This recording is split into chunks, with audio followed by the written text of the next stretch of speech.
You are about to witness history in the making.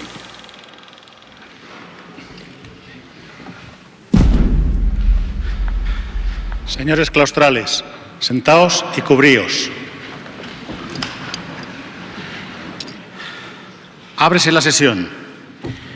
El señor secretario general leerá el acta de nombramiento de doctor honoris causa por la Universidad Complutense del excelentísimo señor don Rafael Mechulam. Decreto rectoral 4/2006 de 27 de enero disponiendo la concesión del título de doctor honoris causa de la Universidad Complutense al excelentísimo señor don Rafael Mechulam.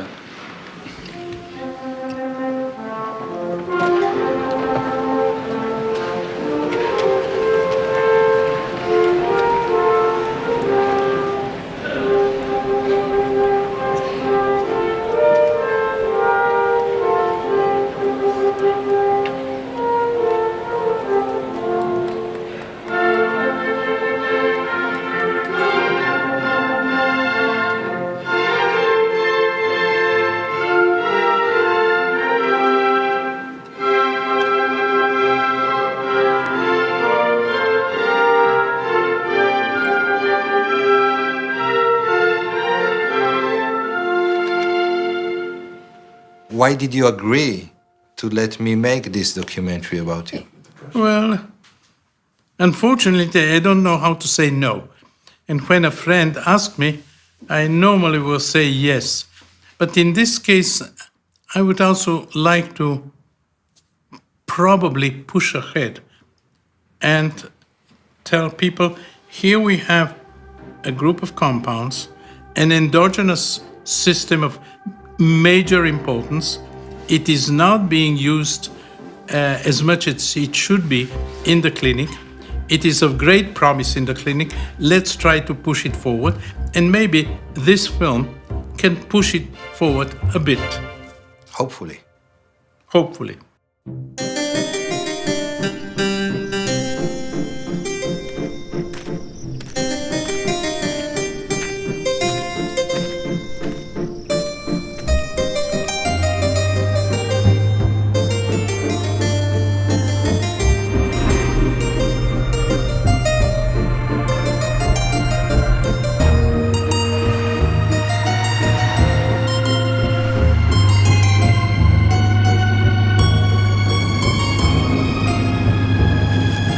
So this is your daily way to work for the last, how many years?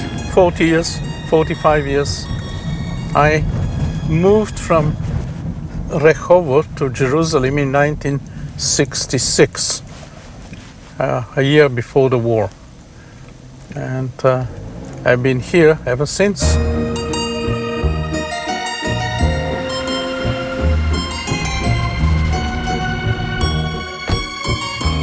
One of the topics that I decided to work on was the chemistry of the plant Cannabis sativa.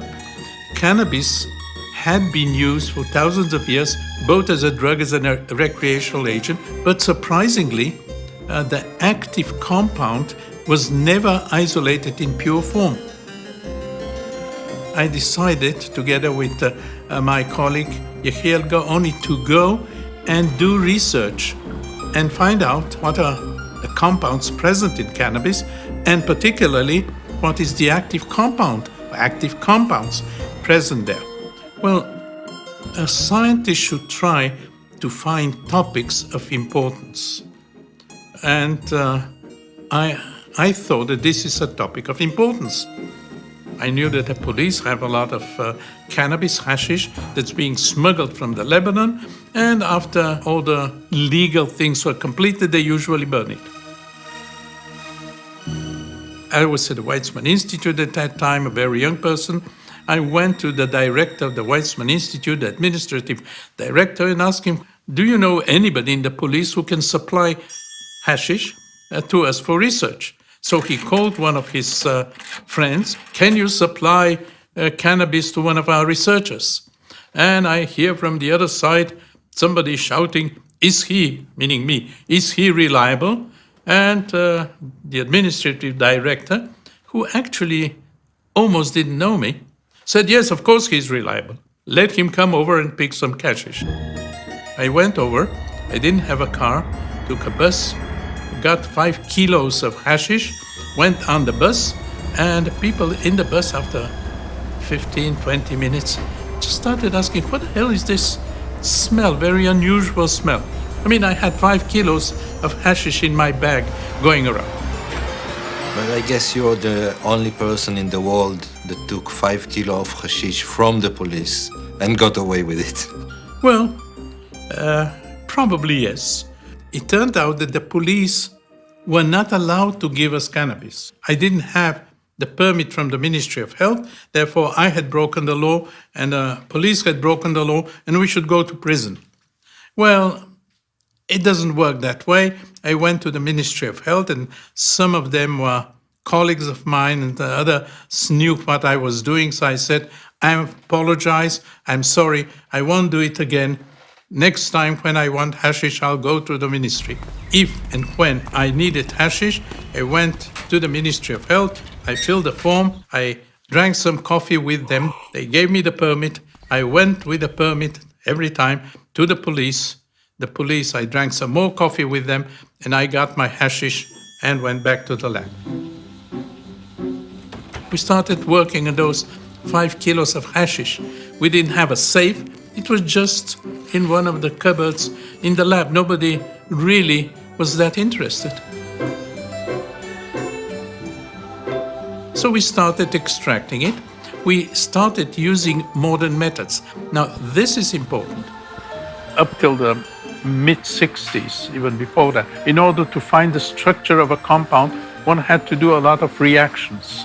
Then, and we were one of the first to do that in Israel, we found that by using the proper instruments, one could find the structure of compounds without doing a lot of chemistry. We put the compound on a column. It is absorbed here, if there are 2 or 3 compounds. This is the way we separated originally the compounds from cannabis. But that was many, many, many years ago. We separated about 10 or 12 compounds, and these compounds included the only one active compound. Active, we tested at that time in monkeys. I had a colleague who worked in a nearby institute, and he had a colony of monkeys, and he and his group indeed tested these compounds in monkeys, and surprisingly found that only one compound did anything in these monkeys. It sedated them. They didn't sleep, but they were sedated. On the basis of this particular observation, we decided there is just one active compound, and surprisingly, this is true to this very day. There is only one major active compound, which is named now delta-9 tetrahydrocannabinol THC, and this compound causes essentially all the hashish type, cannabis type effects that we know so well.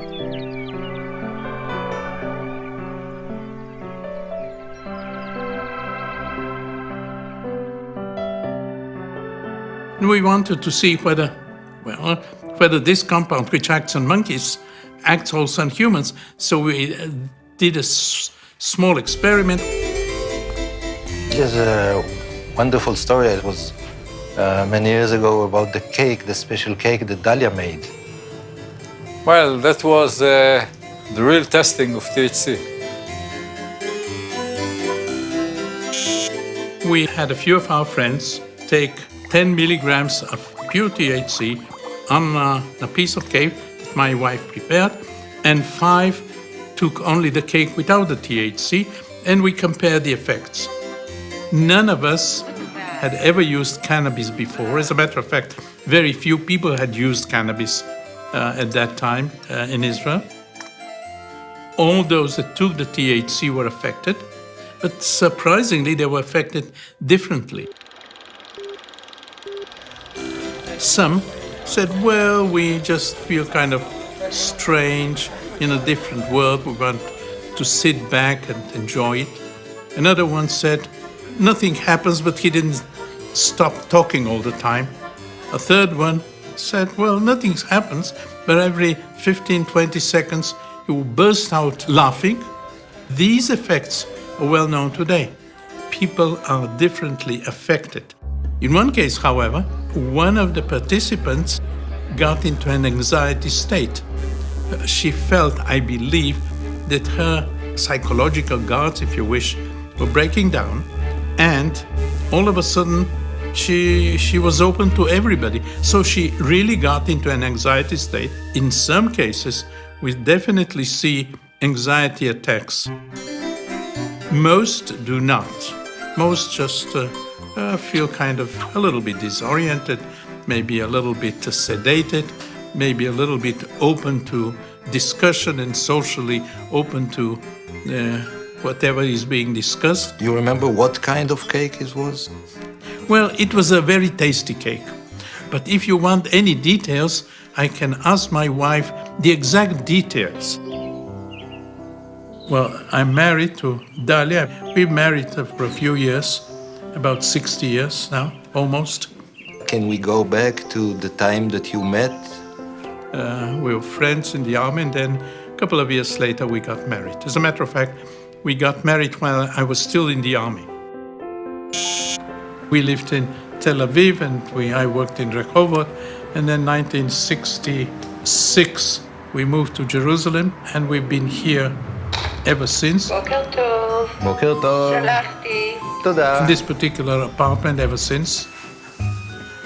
שלום, בוקר בוקר טוב. טוב. מה שלומך? סביר, סביר.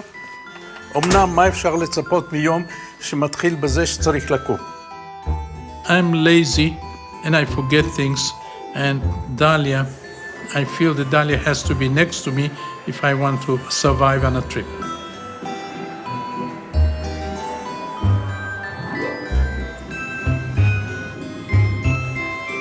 But you love going to these meetings. Well, meetings are useful in many ways. People learn what other people are doing and going to do.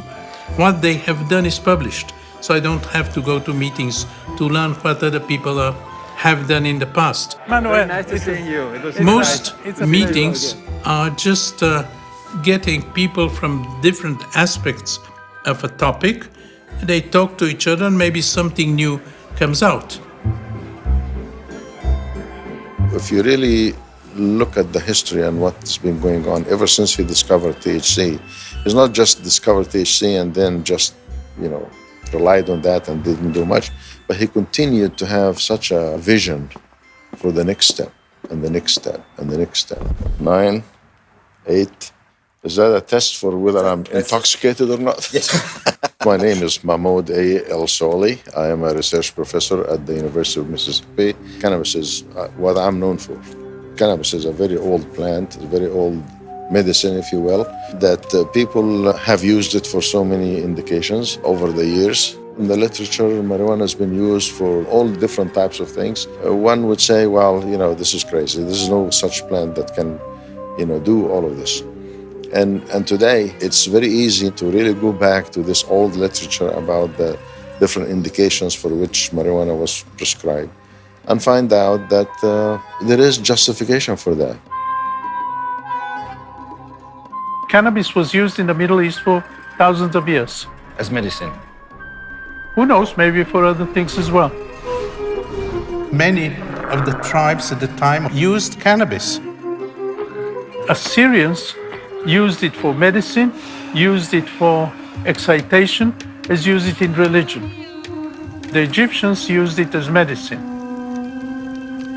Surprisingly, the Greeks and the Romans didn't know about psychoactivity, but they used cannabis as an anti-inflammatory drug. Cannabis in India was used by people who want to be delivered from all worries and care. Well, that's quite a good definition of anti-anxiety. We knew that cannabis had been used for epilepsy. In the past.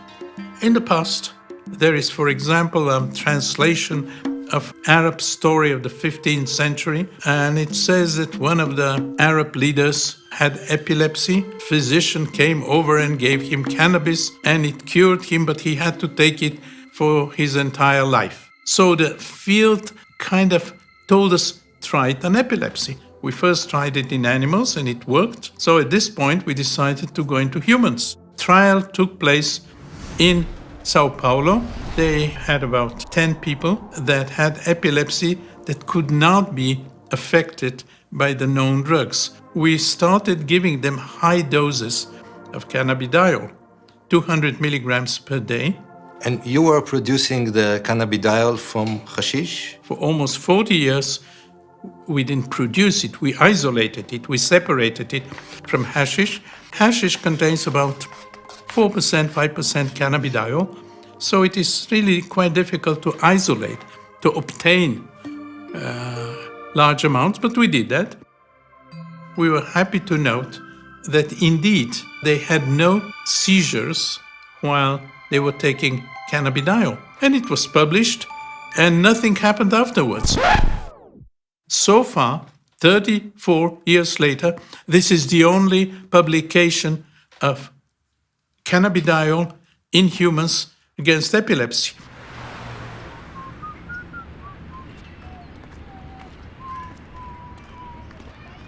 When one starts research, one never knows how it ends. You know how you start. I was born in Bulgaria, and I was a child during the war, though I was very well aware of what's going on. My father, before the war, he was a physician, and he was head of the Jewish hospital in Sofia, in addition to his private practice. When the anti-Jewish laws were put into effect, and there were very severe anti-Jewish laws, he decided that maybe, just maybe, going to one of the small villages which badly needed doctors, he and his family will be in a safer place than staying in Sofia, where the laws were obvious all the time. He was appointed as a village doctor in 1942, I believe it was, and for about 2 or 3 years we spent moving from village to village, and he was the village doctor in many of these places. And I didn't feel so bad at that time. In the village, the doctor was considered an important person, and so we were treated very well, and there was no anti-Semitism, and we had no major problems. But at some point, somebody decided that my father should be taken to a concentration camp, and he was taken to a concentration camp, and the concentration camp burned. And my father was the only doctor on the spot, not that he could do much, because he had no drugs, nothing to help them, but he helped them to a certain extent. Then he was shortly thereafter released. Luckily, the Bulgarian Jews were not killed. The conditions were bad enough, but Bulgarian Jews were not killed. My uncle saved them. How? There was in the Ministry of Interior in Bulgaria, they were planning to send all the Jews to Poland, to the extermination camps. So the leaders of the Jewish community said, look, we have to know in advance what they're planning. My uncle was a young man, very representative, really everybody loved him. They say, you find one of the secretaries and become her lover, and she'll tell you everything. And that's what happened. So I have to write that sometime with a greater detail. So he knew, the community leaders knew exactly what was being planned several weeks in advance or even a month in advance. So they then tried to prevent it by talking to people in the parliament and so on. And the people in the parliament said, that's against the constitution and so on. How the hell did you know that they were going to do it? Oh, we just heard about it. After the war in 1948, 1949, most Bulgarian Jews came to Israel. We came 1949. I worked for a limited period of time as a land surveyor, and later I went into the army, spent a couple of years in the army doing research, as a matter of fact, research on insecticides, and I took my PhD degree on a topic, natural products related to biological problems. I did the same when I went to the Rockefeller Institute.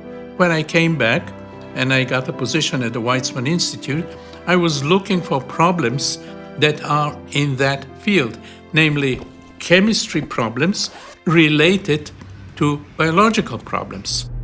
But why cannabis? You see, doing research in a small country with a very limited budget, my philosophy was that one should try to find out topics that are not being pursued by the major groups throughout the world. We cannot compete with them. It's obvious that we should try to find, by studying the literature, by thinking about important projects, we should follow research pathways that were not being followed by major groups. Nobody was working on cannabinoid chemistry. So we thought at that time that this is a project worth following. In 1986, in the introduction to cannabinoids as therapeutic agents, after summarizing the knowledge about the historical use of cannabis, you leave us with a question. Are we missing something? What is that thing? We knew a lot about the plant cannabinoids. They had been evaluated in the test tube. They had been evaluated in animals, to a certain extent in human patients, but nothing was known at that time about the mechanism.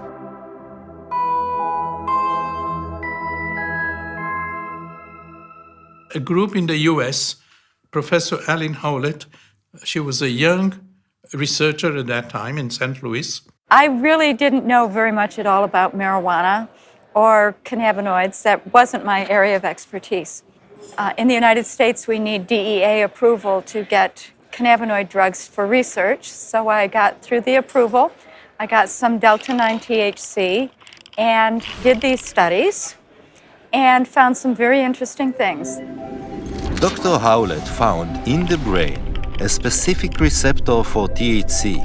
It was named the CB1 receptor, cannabinoid receptor number 1. Now that was a major discovery in the mid-80s. So here we had, for the first time, an indication that THC acts on a receptor.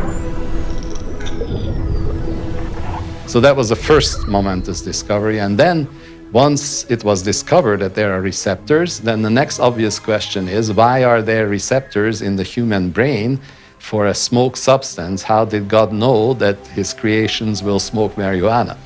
Receptors are made for compounds that we produce, not because there is a plant out there. And the answer obviously was that it's not for marijuana. There are some compounds in the body itself which mimic marijuana. So we went ahead looking for endogenous compounds.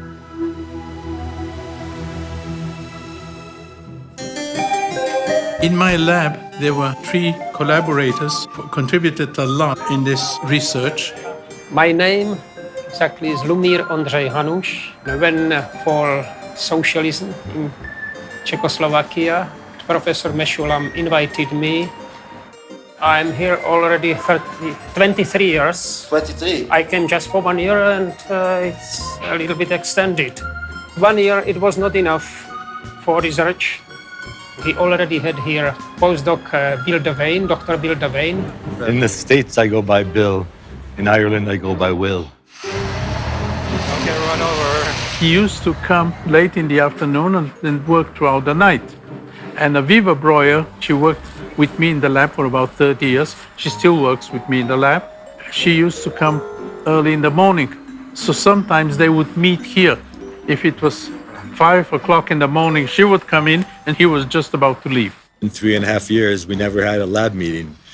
Looking for the endogenous cannabinoid, a lot of brains were involved, not only brains of the researchers. Well, we initially worked on brains of pigs. It is generally accepted that the organs of pigs and the organs of humans are somewhat closely related. And probably pigs and humans are also somehow closely related. Well, I'm not sure that the pigs will be very happy to be related to humans, but that's something else. So we wanted to work on pig brains. And the pig brains are not so easy to get in Jerusalem. It's not kosher. I took my car, Bill and I went to Tel Aviv, bought a few kilos of pig brain. The butcher thought that we are having a party. We were going to do something with it, cook the brain. Each time when we came to buy it again, so price was higher. At the end, it was very expensive. I got the brain and just made some fractions and put it over a sand column and separated a few fractions and tested them for how they bound to the receptor. And I thought, oh, it won't take long, you know. I came just for 1 year, but after 1 year, with Bill, still we didn't have pure compound. So we asked Professor Meshulam to extend. Shalom. A few other labs were already looking for compounds. He thought we might be scooped by some other lab. But we told him, just try it with us. We are very close.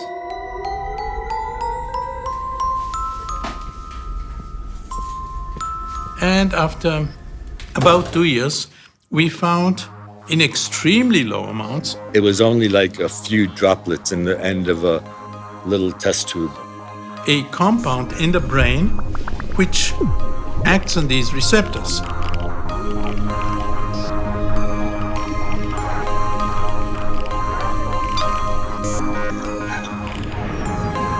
And of course, as with every important discovery, no single lab usually has all the expertise. So Rafi was such a well-known figure in the field that he was able to put together a team of outstanding colleagues, including Roger Pertwee. I'm professor of neuropharmacology at the University of Aberdeen. Considered one of the top experts in cannabinoid receptor research. But they then needed to see whether it behaved like we expect a cannabinoid to behave. So we just developed a new assay for doing that.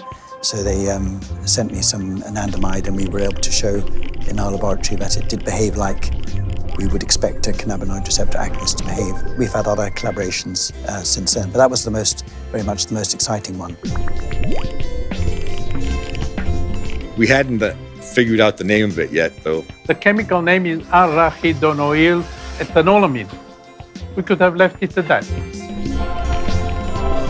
We thought that maybe it has to do with mood, emotions, things of that sort, and therefore we thought, well, if it causes some kind of changes in emotion, maybe it causes happiness. If you smoke marijuana, it gives you a certain bliss. So the natural compound also is responsible for that same type of a bliss, an internal bliss that you have, you know.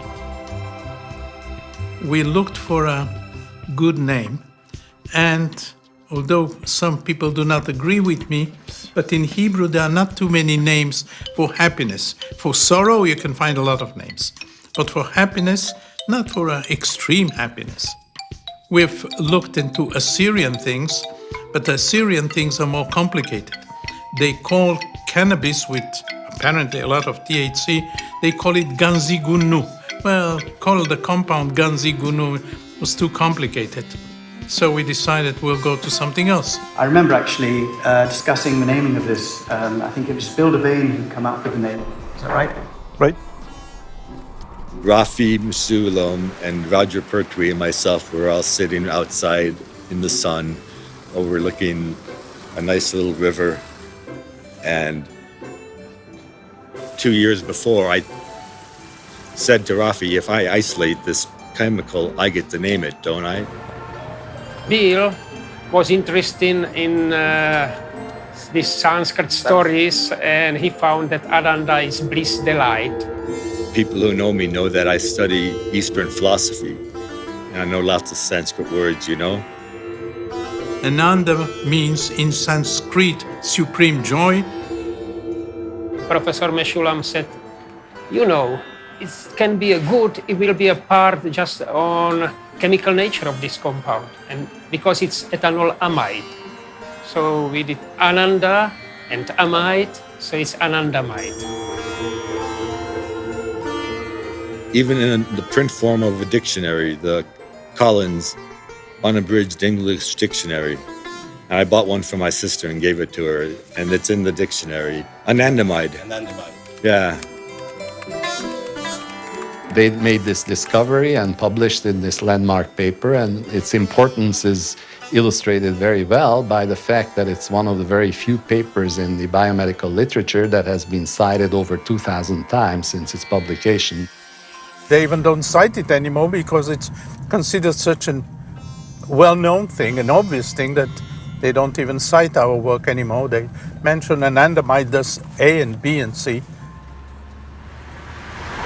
It turned out that there is a whole system in the body which is involved around anandamide, and this in many respects parallels important systems that the body relies upon them. And this system is called now the endocannabinoid system, and a huge number of researchers are involved in investigating this system from many aspects.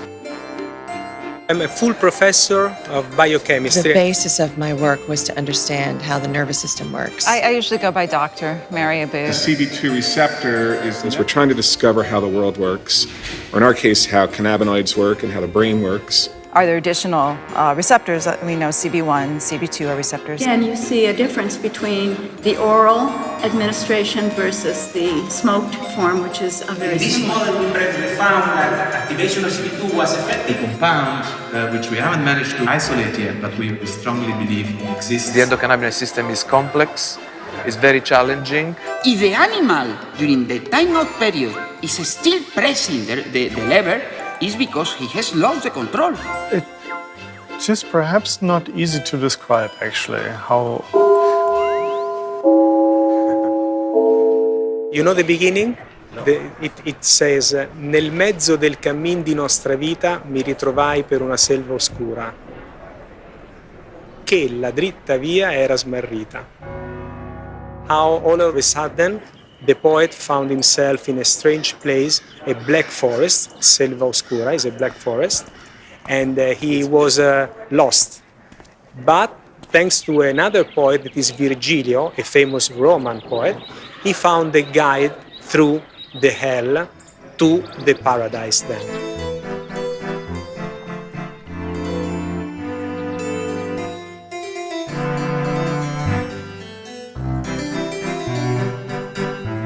לפני הרבה שנים עשיתי דווקא דברים טובים, הייתי מצלם מקרוב מאוד דברים, והם נראו מאוד מעניינים ויפים, אבל זה מה שאי אפשר לעשות הכל.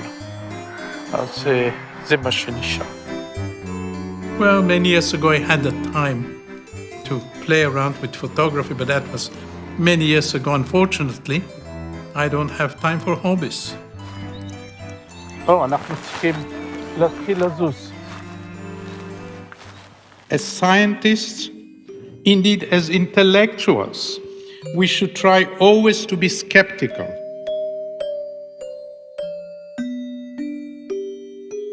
So in 1995, you had an idea of testing THC on children. It has been known for many years that cannabis can lower the effects of anti-cancer drugs. Anti-cancer drugs, many of them, cause terrible side effects. And in children, unfortunately, children get cancer as well. Children vomit and want to vomit, have nausea. They're really in a bad shape. And they cry all the time, and their parents are in a bad shape. Luckily, most of their children can be cured of the cancer, but the treatment is absolutely difficult. We wanted to do a clinical trial in children. We did that with Professor Aya Avramov. She was head of the Department of Pediatric Oncology in one of the Jerusalem hospitals. And we did a major study with THC given in oily drops under the tongue of children. Obviously, children cannot smoke. We had children that were not even 1 year old. We dropped, or she dropped, THC in oil, in olive oil, under the tongue 2 or 3 times a day, small doses, during the anti-cancer treatment. At the beginning, we wanted to do a double-blind study. Some of the children got the THC, some other children got only the olive oil. After a week, she told me, I'm not going ahead with that.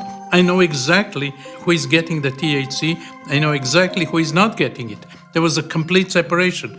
Those that didn't get it continued to vomit. So she went ahead doing an open study, and she gave THC, pure THC, under the tongue about 400 times, which means that those that were involved in the experiment got it every time they were treated with whatever they were being treated.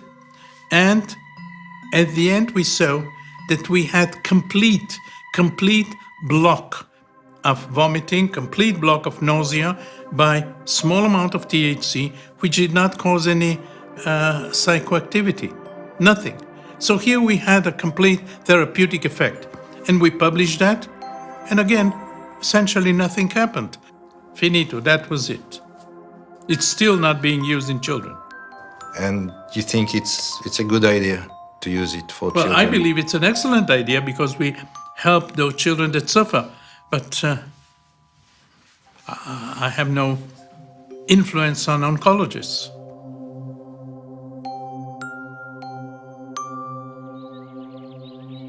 If there is a cancer patient who's got pain and that pain is not being controlled well by other kinds of drugs, they're on cancer chemotherapy, they're vomiting, I think it's unethical to withhold a drug from them that can be very useful to help them in their pain management and in their ability to cope with their disease.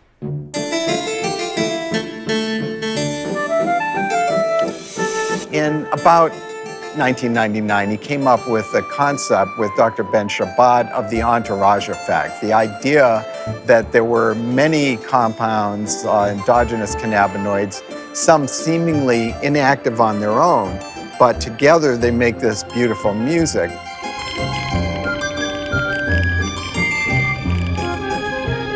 They create an entourage effect that greatly increases activity.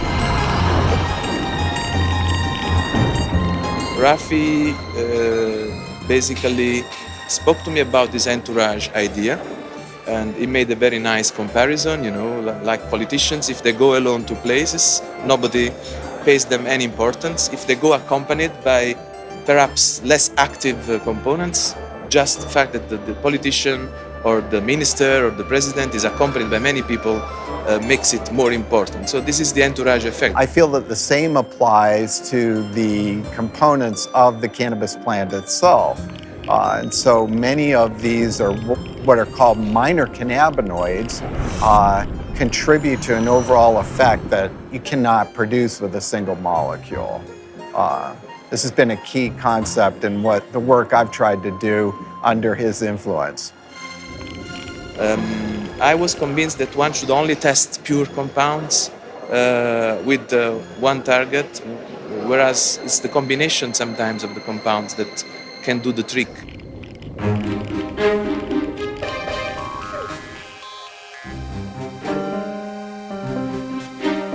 A very serious group of researchers has recently published a paper saying that the endocannabinoid system is involved in essentially all human diseases. If you combine CB1 receptors and CB2 receptors, they cover most of the organism, at least in mammals. We are mammals. We are mammals. Okay. But when you talk of mammals, you talk of horses and dogs and mice and rats and rabbits and lions and... We all share the endocannabinoid system. I believe so. I believe so. And it has been demonstrated in many species. Because now suddenly everyone has cannabis in their bodies, or everyone has a cannabinoid in their bodies, so it can't be bad. These molecules that we all have are so critical from the birth to the death of each of us in health and disease. He suggested that endocannabinoids in the milk of mothers actually may contribute to the hedonic effects of the milk. And it turned out to be Always true, actually. So he has a great vision. And then I know that he suggested to Itai Bab that he should look at the bone. Why would anybody in the world, actually, without preconception, look at bone development? רגע. כמובן דש לדליה. We're going to my lab. We can go through the bigger entrance. Or to the small entrance here. My name is Professor Itai Bab. I am the director of the Bone Laboratory at the Hebrew University of Jerusalem. We're going to see now the cannabinoids in bones? Yes. Okay. So you do have a laboratory here. You've been here. We have discovered the skeletal endocannabinoid system. These are osteoclast cultures. Osteoclasts are cells that break down bone. Okay. So she's analyzing the effect of cannabinoids on the number of osteoclasts. This is the growth engine, which is similar in mice and humans. You see here the brown cells, these are CB1 receptors, these are C receptors in the engine. We've got a lot of research now going on because now we know there are CB1 and CB2 receptors in those kinds of cells that either help degrade the bone or help rebuild the bone. In this day and age, people are living, women beyond menopause, men well into old age, and we're going to have to think about how to preserve those bones so they can last another 40 years after menopause.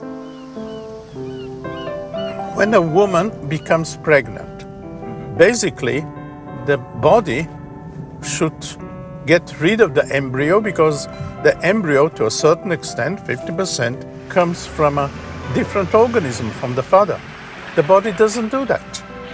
We don't know why the body doesn't do that.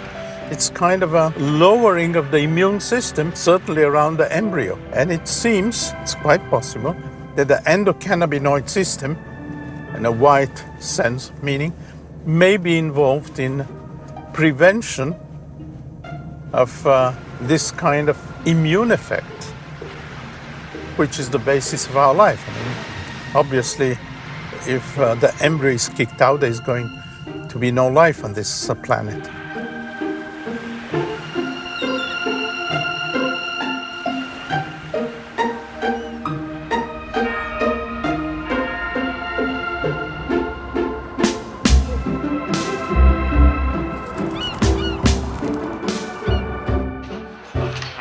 You're checking in then, sir. Yes. I need you to fill in all this here, okay? According to your whimsy. Thank you. You're most welcome. And where are you from, sir? Israel. Israel, oh. Well, that's very cool. That's cool. You know why? Why? Because the first guy to discover tetrahydrocannabinol is actually an Israeli man. Thank you very much. You're welcome. Okay, thank you. Shalom. תוכל לחתום לנו למזכרת? הנה, אפילו הבנות רואות שאתה מתחיל להיות סלב כבר. You are named as the grandfather of cannabis research or cannabis Well, I'm a research. grandfather of 7 grandchildren, and I'm very happy with them. So you're not accepting the title, the grandfather of cannabis research. We started research when essentially nobody was doing research. So if this is the grandfather, okay, so I'm a grandfather.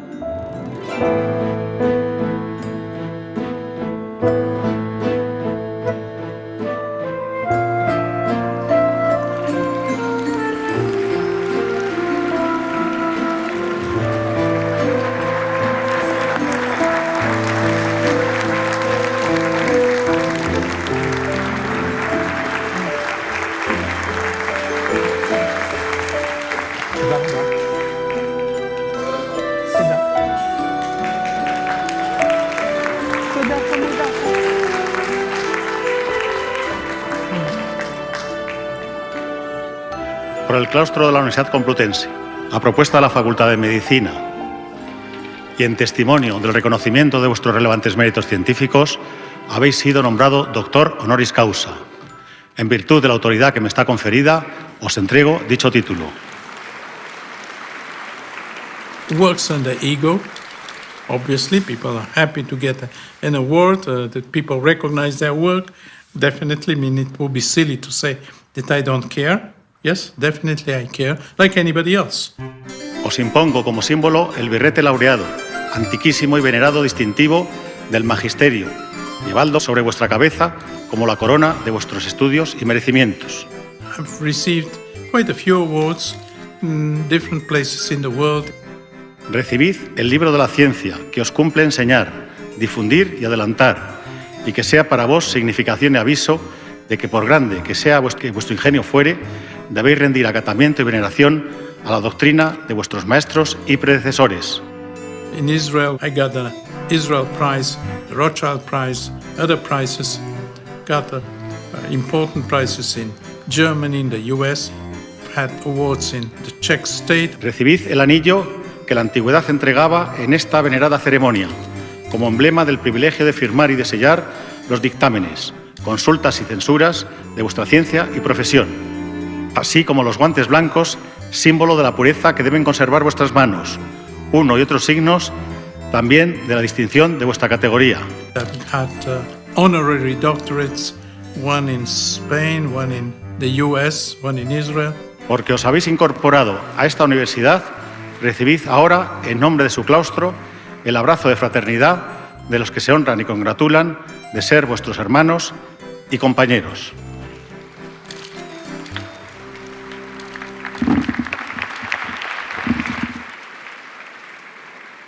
The National Institute of Health gave me an award recently.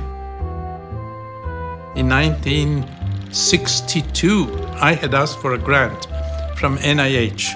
But NIH wrote me back, well, the topic you're interested in, namely the constituents of cannabis sativa, is not a relevant topic for the US.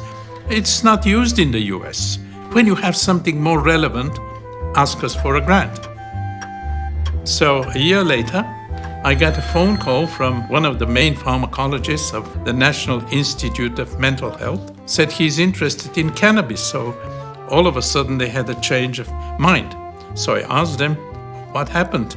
Well, apparently somebody high up, an important person, maybe a senator, had called NIH and asked, what does cannabis do? It seems that his son had been caught smoking pot. What?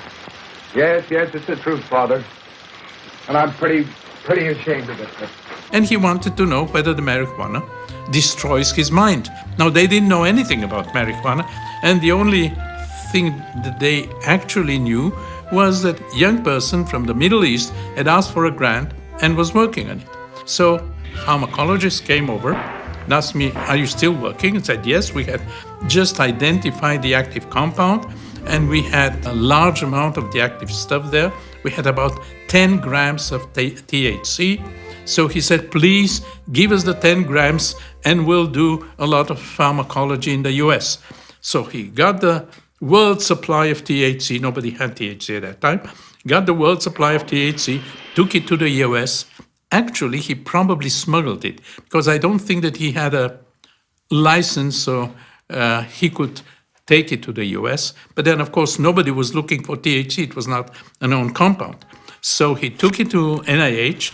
And for the next couple of years, most of the research in the US on THC was done with material supplied by us, those grams that they took. And for many years, nearly 45 years, I was supported financially by the National Institute of Health. And they never interfered with my research.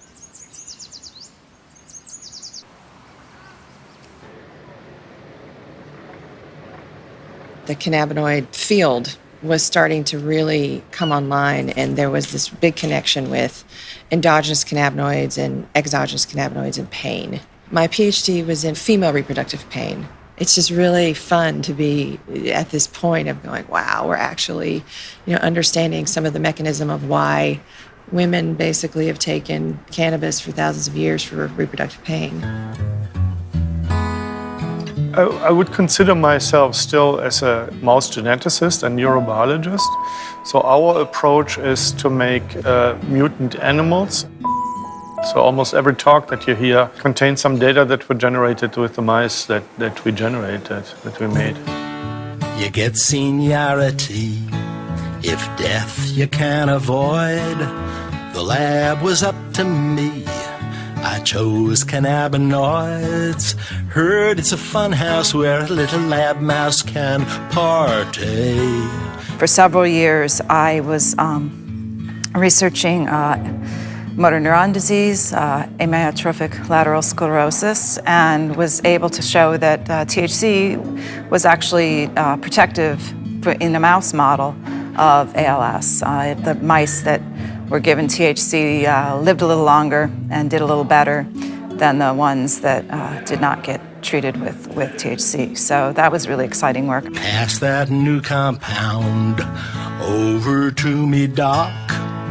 Then I'll swim around. You can punch the clock. Work on mice has been done in so many areas that I normally joke, saying that if I were a mouse, I can be treated for just about every disease around. Well, it is partly true. I ain't cynical, life's a clinical trial for mouse or man. Anandamide and 2-AG, although they were discovered almost 20 years ago, 15, 20 years ago, they have never been administered to a human. So we speak about mice. Well, mice are nice animals, but they are definitely not humans. Let me nibble your cannabis-roll. Just let me nibble your cannabis-roll. Obviously, mice can be treated with cannabinoids for cancer. Mice can be treated for all kinds of other diseases, which in humans, the answer is no, it has not been tested. Can cannabis cure cancer? Well, first of all, we know that THC lowers the effects of cancer treatment. But what you're asking is it an anti-cancer drug? And the answer is, I don't know. And the reason for that is silly. It has been tested in the test tube. THC has been tested, cannabidiol, crude cannabis has been tested in the test tube. And yes, in many cases, it blocks the development of cancer cells. Yes. Professor Guzman is a major researcher in Spain. He has worked on the mechanisms through which cannabinoids act on cancer. In our hands, classical cannabinoids are the ones that work best, by large, in inducing cell death in cancer cells. THC comes from cannabis or comes from synthetic? THC coming from cannabis. Yeah. Oh, okay. So it's THC, the real THC. Now we know that cannabinoids can exert anti-tumor actions in animals, not only in brain tumors, but in many different types of tumors. We know that cannabinoids act not only by inducing cell death through that specific mechanism called apoptosis, but we know that cannabinoids can tackle other processes of cancer cell growth, such as angiogenesis, metastasis, cell cycle, etc. He even did a small clinical trial. We did a trial with 9 volunteers that had a very malignant form of brain cancer, glioblastoma multiforme, and we observed some positive effects of cannabinoids in survival of the patients and also on tumor growth, both on imaging techniques, magnetic resonance imaging, and also based on the measurement of some biomarkers of tumor progression. Though we have done quite a lot in the field of cannabinoids and endocannabinoids, we have not done enough in clinical trials. This is something that has to be done. If this is not done, we will certainly miss a lot and we will not be helping human patients. It should be done. I have one dream that comes on and off in very different ways. I'm in a city that I don't know, and I don't know how to go back to the hotel I'm staying, and I don't remember the name of the hotel, and I get into an anxiety and I wake up. And this has happened many, many times. So I think it has to do with whatever happened in the Second World War, when my parents told me, remember these names and these addresses, because if we disappear, you should go there. Which is, well, not very pleasant, which is quite a shock, probably to a child. And of course, we were very afraid that we'll be separated, my parents and I. I was afraid. I now remember more than I did over the many, many years that have passed since then. All the people, they start remembering things that happened in their childhood.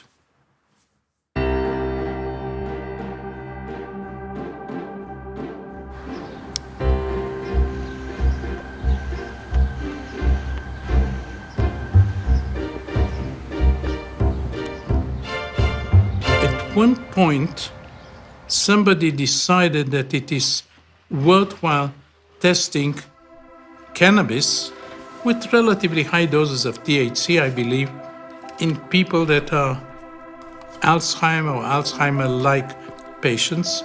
They got it in their food, in the yogurt or whatever.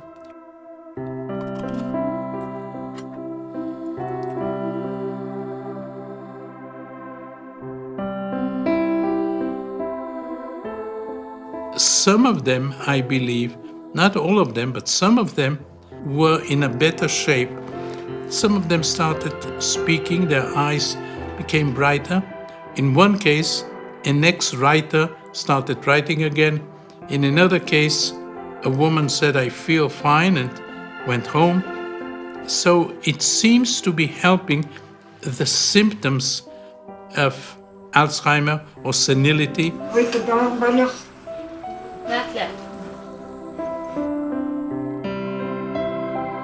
Alzheimer at the moment is a huge, huge problem, and there is very little that can be done for Alzheimer patients. So maybe if it is well researched in the future, we should know how to help these patients. We're dealing here with a population of millions, and this population will grow because in most countries, Western countries at least, the number of older people is growing all the time. We are lucky that cannabis is not toxic. People do not die from overdose of cannabis. Most appropriately for a cannabinoid meeting, we're ending on a high, really, in the form of a talk by Rafi Meshulam, who's of course the father of modern cannabinoid research, no doubt about that. And I would like to end with something that's really crazy speculation. Each one of us has a different personality, and we have no idea why. Why do we have different personalities? Well, part of it is the effect of the environment, okay. But part of it is genetic, and we don't know why we have different personalities. One way of explaining it is there are several hundred compounds, endocannabinoid-like compounds. They are like anandamide in their chemical structure that are present in the brain, and it is quite possible that each one of us has a different, slightly different level of these compounds. This is genetic. This is based on the different DNA of everybody, but DNA doesn't affect the personality. It is the compounds that are formed from DNA through RNA to proteins and peptides and secondary compounds. So it is quite possible that differences in the endocannabinoid system and the cannabinoid-like system can have something to do with the different personalities. Well, that's a very complicated story, but it may work. I went to a mathematician and told him, look, I believe that there are 8 billion people on this planet, and I believe that there are 8 billion different personalities. Is it possible that the 200 compounds that we have may be involved? He said, of course. There are so many possibilities that the ratios of 10 of these to 10 of others and so on will cause that. This is a crazy speculation, but at some point we'll have to find the biochemical basis of why we are different.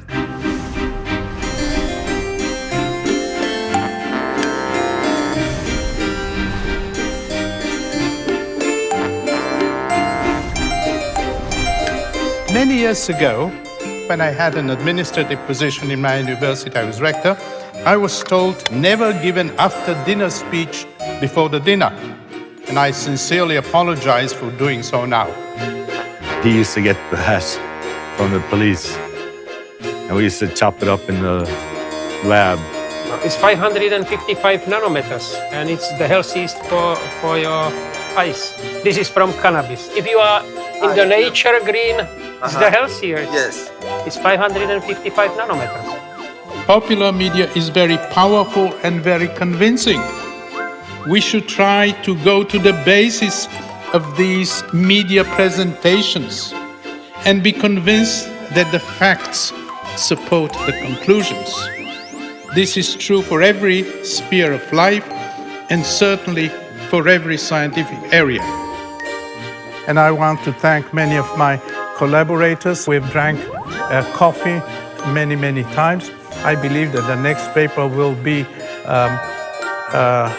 drinking coffee as a scientific method. And So if Viagra can get the Nobel Prize, why not pot?